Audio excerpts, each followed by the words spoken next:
World की सबसे बड़ी इकोनॉमी अमेरिका को क्रेडिट एजेंसी फिच की तरफ से तगड़ा झटका लगा है। फिच ने यूएस की क्रेडिट रेटिंग को AAA से कम करके AA कर दिया है। 2011 के बाद अमेरिका की रेटिंग में पहली बार कटौती देखी गई है। देश की वित्तीय स्थिति और बढ़ते कर्ज को देखते हुए फिच ने ऐसा किया है। फिच ने अमेरिका को टॉप रेटिंग दे रखी थी, लेकिन अब उसे घटा दिया गया है। फिच का कहना है कि अमेरिका में पिछले 20 साल में गवर्नेंस की स्थिति बदतर हुई है।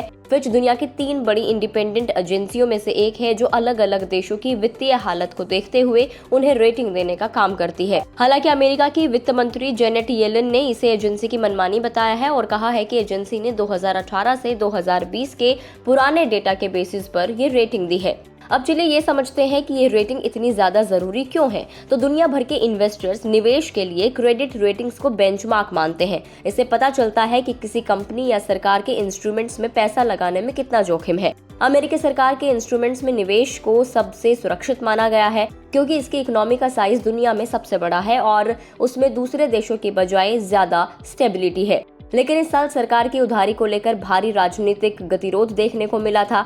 जून में सरकार डेट सीलिंग को बढ़ाकर 31.4 ट्रिलियन डॉलर करने में कामयाब रही, लेकिन उससे पहले भारी राजनीतिक ड्रामा देखने को मिला था। इसके चक्कर में अमेरिका पहली बार डिफॉल्ट होने के कगार पर पहुंच गया था।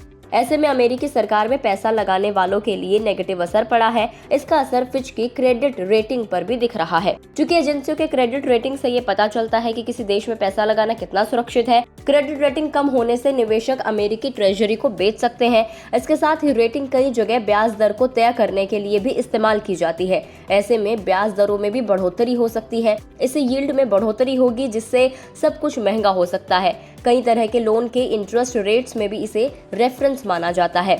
अगर इस रेटिंग का बाजारों पर असर देखें तो फिच का रेटिंग कट अमेरिकी बाजारों के बंद होने के बाद आया है। इससे पहले अमेरिकी बाजार मिले जुले से बंद हुए हैं। एशियाई बाजारों की शुरुआत में भी इस रेटिंग कट के बाद गिरावट के साथ हुई। अमेरिकी बाजारों में डाउ जोन्स 71 अंकों की बढ़त के साथ बंद हुआ। नेस्डेक में 62 अंकों की गिरावट रही और S&P 500 में 12 अंकों की हल्की सी गिरावट देखने को मिली। रेटिंग में कटौती का असर अमेरिकी फ्यूचर्स मार्केट पर दिख रहा है। डाउ फ्यूचर्स और नेस्डेक फ्यूचर्स दोनों ही गिरावट के साथ कारोबार कर रहे हैं। अब इसका भारतीय मार्केट पर क्या असर होगा, इसको डिटेल से समझने के लिए हमने बात की डॉक्टर रवि सिंह जी से। अब आपको एक्सपर्ट बताएंगे कि इस खबर का असर इंडियन मार्केट पर कैसे और किस तरीके से पड़ेगा।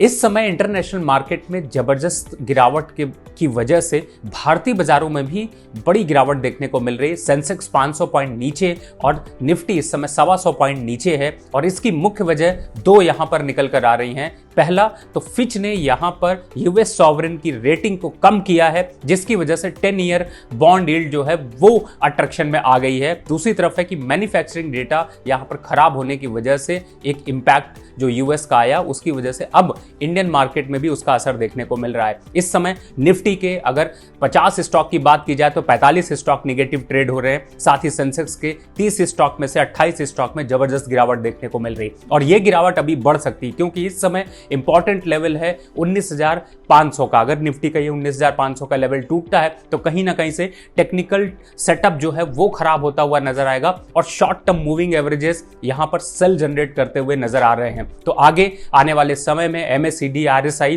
इन सभी टेक्निकल इंडिकेटर्स पर क्लियर कट गिरावट देखने को मिलेगी। क्योंकि फंडामेंटल हालात यहां पर खराब हैं, तो आने वाले मार्केट के इस पूरे के पूरे सेक्टर में प्रॉफिट बुकिंग अभी हावी हो सकती है। सेक्टर स्पेसिफिक यहां पर अगर देखने की कोशिश करें तो आज चाहे वो IT हो, चाहे बैंकिंग, फार्मा, एनर्जी, पावर, सभी सेक्टर्स में सेलिंग का ही प्रेशर देखने को मिल रहा है। अभी भी रुकावट यहां पर नहीं देखने को मिल रही है और जैसे हालात बनते जा रहे हैं, अगर यहां पर सेल ट्रिगर होता है तो इंडियन इक्विटी मार्केट में भी बड़ी गिरावट के संकेत यहां पर बन सकते हैं। इस समय फंडामेंटल नंबर्स भारत के उतने इंपैक्ट नहीं कर रहे हैं जितने कि अंतरराष्ट्रीय बाजारों का इंपैक्ट यहां पर कर रहा है। इस समय डाउ जोन्स, नैस्डैक का जो असर रहा वो भारतीय बाजारों में बढ़ता हुआ असर नजर आ रहा है। अब क्लोजिंग के समय पे अगर मार्केट यहां पर थोड़ा सा संभलता है तो कल के दिन भी यहां पर प्रेशर देखने को मिल सकता है। फिलहाल अभी के हिसाब से अगर देखते हैं तो अक्रॉस द मार्केट सेलिंग है और इस समय इन्वेस्टर को थोड़ी सी यहां पर जो अपनी बाइंग मोमेंटम है उसको रुकना चाहिए, क्योंकि अभी तक के आंकड़ों को अगर समझे तो यहां पर FIIs भी सेलिंग करते हुए नजर आ सकते हैं। फिलहाल भारतीय मार्केट में एक नेगेटिव असर देखने को मिल रहा है। आपको ये वीडियो कैसी लगी हमें कमेंट करके जरूर बताएं। अगर आप इस वीडियो को फेसबुक पर देख रहे हैं तो फेसबुक पेज को लाइक करें। यूट्यूब पर अगर आप हमें देख रहे हैं तो गुड रिटर्न्स के यूट्यूब चैनल को सब्सक्राइब करना ना भूलें।